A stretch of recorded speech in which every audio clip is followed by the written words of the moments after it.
আসসালামু আলাইকুম রহমতুল্লাহি অবরকাতুহু। সম্মানিত দর্শক, শেখ হাসিনার দেশে ফিরে আসা নিয়ে আবার হঠাৎ করে নতুন আলোচনা শুরু হয়ে গেছে। তিনি এই বাংলাদেশ থেকে যাওয়ার ঠিক অল্প কয়েকদিন পর হঠাৎ করে বলে ফেললেন যে তিনি টুস করে ঢুকে পড়বেন যেকোনো একটি সময়। এবং তিনি তার সেই যে বাংলাদেশে ঢুকে পড়ার কথা তিনি বলেছিলেন নিজের মুখে, তার এক কর্মীর সঙ্গে কিংবা আওয়ামী লীগের কোনো নেতার সঙ্গে, এবং এই সকল টেলিফোনে যে সংলাপ তা আবার আওয়ামী লীগ বা তিনি নিজে সেটা আবার ফাঁস করে দিয়েছিলেন। এই রাষ্ট্র ব্যবস্থা ১৭টি বছর ধরে তিনি তিলে তিলে সেই তার যে বাহিনী, তার যারা অ্যালাইড, তাদেরকে তিনি লালন করেছেন, পালন করেছেন এবং প্রতিষ্ঠা করেছেন। ফলে এই রাষ্ট্র ব্যবস্থার পরতে পরতে তার লোকজন আছে। এই রাষ্ট্রে যে সকল প্রযুক্তি এসেছে, যে সকল ভালো দিক আছে, একই সঙ্গে যে সকল মন্দ দিক রয়েছে, প্রায় সব জিনিসগুলো তার মুখস্থ।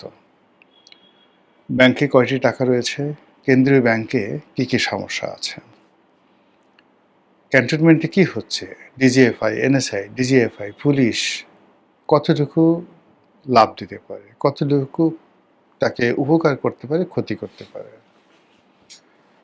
সব জিনিস তার মুখস্থ। ডক্টর মোহাম্মদ ইউনূস যে চেয়ারে বসেছেন, সেই চেয়ারে তিনি ১৭ বছর প্রচণ্ড প্রতাপ নিয়ে এক নাগারে তিনি চালিয়ে গেছেন। আবার গত ৪ মাস ধরে তারেক রহমান সাহেব যে চেয়ারটিতে বসেছিলেন, সেই চেয়ারটিতেও তিনি ১৭ বছর বসেছেন। ফলে এখানে থেকে তারেক রহমান সাহেব কী করতে পারেন, তারপর ডক্টর মোহাম্মদ ইউনূস কী করতে পারেন, এই পুরো জিনিসটি তার মুখস্থ। ফলে তিনি ইচ্ছে মতো নাড়ছেন, ইচ্ছামতো খেলছেন, ইচ্ছামতো প্রতিপক্ষকে রীতিমতো দৌড়ের উপর রেখেছেন। তার ফলে যখন ইউনূস জামানাতে তিনি বারবার আসতে চাইতেন, টুস করে ঢুকে পড়ার চেষ্টা করতেন এবং বলতেন যে আমি আছি, তোমাদের খুব কাছাকাছি, তখন লোকজন ভয় পেয়ে যেত। কোথায় আছেন? কাছাকাছি বলতে কি দিল্লিতে আছেন? কাছাকাছি বলতে কি আগরতলাতে আছেন, শিলিগুড়িতে আছেন, নাকি কোথায় আছেন? নাকি অরুণাচলে আছেন, মেঘালয়ে আছেন, আসামে আছেন? মানুষ ভয় পেত। আর ভয় পাওয়ার কারণও আছে। ১৭টি বছর তিনি কেবল বাংলাদেশের মানুষকে চুম্বন করেননি, আদর যত্ন দিয়ে লালন পালন করেননি, তিনি শাসন করেছেন, সোহাগ করেছেন, বাম্বু দিয়েছেন, আছাড় দিয়েছেন, আর যেটিকে বলা হয় থাবা দিয়েছেন। বাঘের যেভাবে থাবা, সেভাবে থাবা দিয়েছেন, আর অনেক কিছু।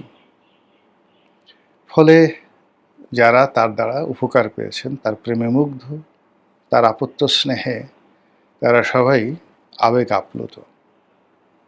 যাদের উপকার করেছেন তারা কৃতজ্ঞ, যাদেরকে ধাওয়া দিয়েছেন তারা দৌড়াচ্ছে তার কথা শুনে, আর মাঝে মধ্যে পিছনে তাকাচ্ছে, এই ধরে ফেললো বুঝি।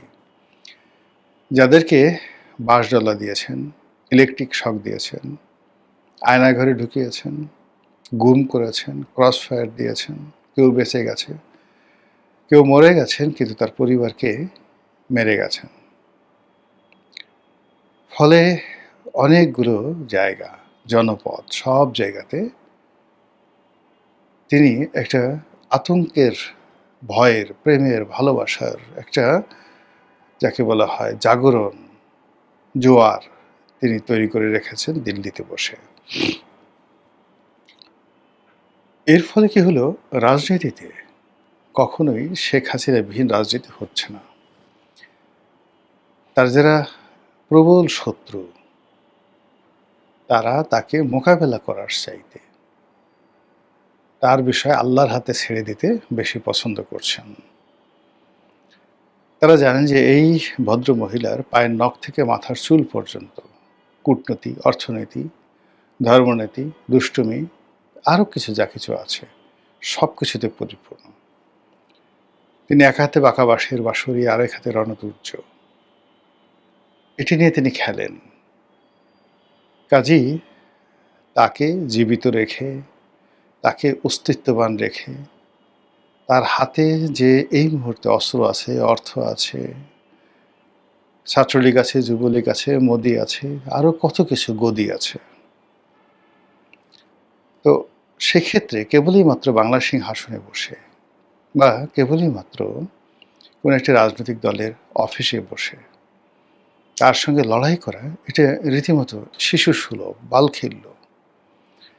আপনি ধরুন জামাতের আমির বা সভাপতি ডাক্তার শফিক, বিএনপির সভাপতি জনাব তারেক রহমান, তারপর আমজনতার সভাপতি তারেক, গণ অধিকারের সভাপতি নুরুল হক নুরু, তারপর জোনায়েদ সাখী, ববি হাজ্জাজ, এই তো বাংলাদেশের রাজনৈতিক দল এনসিপির নাহিদ ইসলাম। আপনি সবাইকে যার যার অফিসে বসিয়ে দিন। প্রত্যেকটা মানুষ যার যার অফিসে, পল্টন অফিসে, মগবাজার অফিসে সবাই বসে আছে। রাজনীতিতে ধরেন এখন ক্ষমতায় আছে তৃতীয় কোনো পক্ষ, চতুর্থ কোনো পক্ষ। আর শেখ হাসিনা সুধার সদন খুলে দিন, ৩২ নম্বর থাকুক, বঙ্গবন্ধু এভিনিউ থাকুক। একটু গভীরভাবে চিন্তা করেন তো যে রাজনীতির পরিবেশটা কি হতে পারে, কি হতে পারে। আপনার কাছে মনে হয় যে আওয়ামী লীগের ধরেন এখানে ওয়াকারুজ্জামান সাহেব ক্ষমতায় আছে, ইউনূস সাহেব ক্ষমতায় আছে, আর এই যে যেভাবে বললাম সবাই যার যার অফিসে আছে, আর শেখ হাসিনাও তার অফিসে আছে, কিচ্ছু করা লাগবে না। কি হতে পারে আপনি নিজে নিজে চিন্তা করেন। অথবা ধরেন তারেক রহমান সাহেব ক্ষমতায় আছে, এখন রাজপথে আছে, যেভাবে নাহিদ সার্জিসরা সংসদে নেই, বা নাহিদ সার্জিসের রাজপথে আছে, কিন্তু ধরেন তারেক এখন রাজপথে আছে। তো এরকম শেখ হাসিনাও রাজপথে আছে। আপনার কি মনে হয় পল্টন অফিসের সামনে ভিড় বেশি হবে, না কি মগবাজারে ভিড় বেশি হবে, নাকি বঙ্গবন্ধু এভিনিউতে ভিড় বেশি হবে? বিকল্প চিন্তা করেন। এখন তারেক রহমান সাহেবের পরিবর্তে অলনে ছাড়েন শেখ হাসিনা ক্ষমতায় বসেছেন, কি হবে একটু চিন্তা করেন তো। আপনি যেভাবে চিন্তা করেন না কেন, প্রতিটি চিন্তাই আপনাকে কম্পন সৃষ্টি করবে। এই জন্য শেখ হাসিনা ভয় দেখানোর জন্য হোক, প্রয়োজন হোক, অপ্রয়োজন হোক, যখনই তিনি আসার কথা বলছেন সঙ্গে সঙ্গে সারা বাংলাদেশ কেঁপে উঠছে। আমরা আলোচনা করছি তিনি আসবেন কি আসবেন না। এখন আপনাদেরকে বলি যে তিনি যদি বাংলাদেশে আসেন, তাহলে তার আসার ৩টি ক্ষেত্র রয়েছে। একটি হলো একেবারে সম্মানজনক, সহজ সরল পদ্ধতি হলো তার সকল মেশিনারিজ দিয়ে বাংলাদেশের পুরো রাজনীতির অঙ্গন তার জন্য অপরিহার্য করে তোলা, আর প্রতিপক্ষের জন্য জঘন্য, অসহ্য, অস্বাভাবিক, বিস্ময়কর এবং যাকে বলা হয় জনগণ বিক্ষুব্ধ হয়ে উঠবে এক্সিস্টিং রাজনীতিবিদদের ব্যাপারে। আচ্ছা বলেন তো এই কাজটি করার শক্তি সামর্থ্য তার আছে কি না? এই গেল এক। ২ নম্বর হলো যে এত ঝামেলা কিছু দরকার নেই। রাজনৈতিক দলগুলো বিএনপি, জামাত, এনসিপি তাদের সঙ্গে পর্দার আড়ালে তার একটা সমঝোতা হলো, কথাবার্তা হলো, এবং যেভাবে যে এখন একটি পার্লামেন্ট চলছে সমঝোতার মাধ্যমে, যেভাবে ডক্টর মোহাম্মদ ইউনূস একটা ইলেকশন দিয়েছেন সমঝোতার মাধ্যমে, যেভাবে তারেক রহমান সাহেব বাংলাদেশে এসেছেন সমঝোতার মাধ্যমে, এই অভিযোগগুলো যারা করছে, সেইরকম একটা অভিযোগ দিয়ে ধরুন এখন পর্দার আড়ালে শেখ হাসিনার সঙ্গে একটা সমঝোতা হচ্ছে, তার প্রেক্ষিতে তিনি বাংলাদেশে আসছেন। এর বাইরে দিল্লি এবং আমেরিকা তারা খেলছে এই সরকারের সঙ্গে। শেখ হাসিনাকে নিয়ে খেলছে। এর দুটো পার্ট। একটা পার্ট হলো শেখ হাসিনাকে সামনে রেখে তাকে ভয়, মানে as a element and asset হিসেবে রেখে প্রতিপক্ষকে ভয় দেখাচ্ছে। এটি হলো একটা। আর তারা এখন আসলে সত্যিকার অর্থে চাচ্ছে শেখ হাসিনা আসুন, ক্ষমতায় বসুন এবং তাদের পারপাস সার্ভ করুন, এবং আরও অনেক কিছু। এই ৩টি যে সীমা পরিসীমা, ৩টি দৌড়, ৩টি উইন্ডো, এর মাধ্যমে আসলে শেখ হাসিনার ফিরে আসা সম্ভব।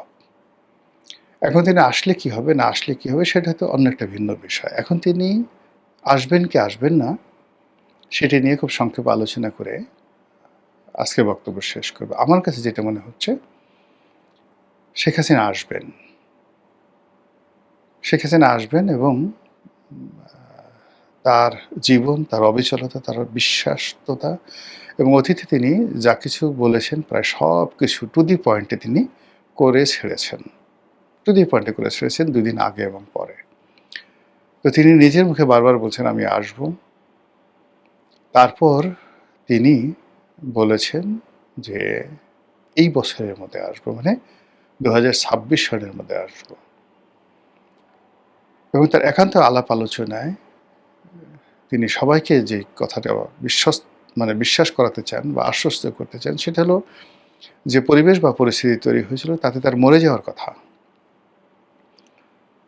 গণপিটুনিতে মরে যাওয়ার কথা। যেভাবে তার প্রতিপক্ষরা ফাঁদ পেতেছিল তাতে গণভবন বা এই ঢাকার রাজপথে তাকে পিষে মারার প্ল্যান ছিল। এবং এটা বাংলাদেশে অসম্ভব নয়। জিয়াউর রহমান সাহেবের মতো জনপ্রিয় মানুষ, বঙ্গবন্ধুর মতো এতটা প্রভাবশালী মানুষ এবং জনপ্রিয় মানুষ, তিনি যে সময়তে তাকে মারা হয় তখনও তিনি জনপ্রিয়। তো সেই মানুষ যদি বাংলার জমিনে এভাবে নির্মমভাবে খুন হন, তাহলে শেখ হাসিনাকে মারা তো কোনো বিষয় ছিল না। এখানে তিনি অলৌকিকত্ব খুঁজে পান। তার ধারণা যে তিনি বেঁচে আছেন, আল্লাহ তাকে বিশেষ উদ্দেশ্যে বাঁচিয়ে রেখেছেন এবং তাকে শিক্ষা দেওয়ার জন্য। তিনি ওখানে বসে রিয়ালিটি বুঝতে পারেননি। এজন্য তাকে মূলত একটা সেফ এক্সিট দেওয়া হয়েছে। আর থার্ড হলো, বাংলাদেশের মানুষ, তাদেরকে বোঝানোর দরকার ছিল যে আসলে শেখ হাসিনা কি? তার অবর্তমানে দেশটা কিভাবে চলে এবং কিভাবে চলছে। এই যে তার যে একটা আত্মবিশ্বাস, এই আত্মবিশ্বাসটা তিনি নিজে ধারণ করেন, সবাইকে বলেন এবং তার সঙ্গে, সঙ্গে যে সকল মানুষ দিল্লিতে আছেন, আমেরিকাতে আছেন, পুরো আওয়ামী লীগের গোষ্ঠীটা ঠিক এই কথাটাই মনে প্রাণে বিশ্বাস করে। এই যে আমি যেগুলো বললাম।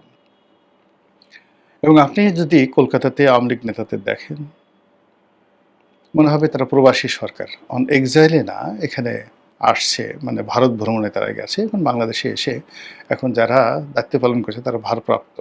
তারা এসে মানে ক্ষমতা গ্রহণ করবেন। এরকম একটা ভাবসাব। তারা এখনো নিজেদেরকে সাবেক মন্ত্রী, সাবেক এমপি, সাবেক প্রধানমন্ত্রী বলার পরিবর্তে এক্সিস্টিং এমপি, মন্ত্রী, প্রধানমন্ত্রী বলতে অনেকটা স্বাচ্ছন্দ্য বোধ করেন। কথা চেঞ্জ করে ফেলছে। তো সেই অবস্থাতে অলনে ছাড়েন এই জুন মাসে যখন তিনি বলছেন যে আমি এই বছরই ফিরবো, মানে আপনার হাতে সময় আছে আর মাত্র ৬ মাস। ৬ মাস না, June, July, August, September, October, November, December. তাহলে হাইয়েস্ট ৬ মাসের মধ্যে আপনাকে ফিরতে হবে। এটা ছেলেখেলা বিষয় নয়।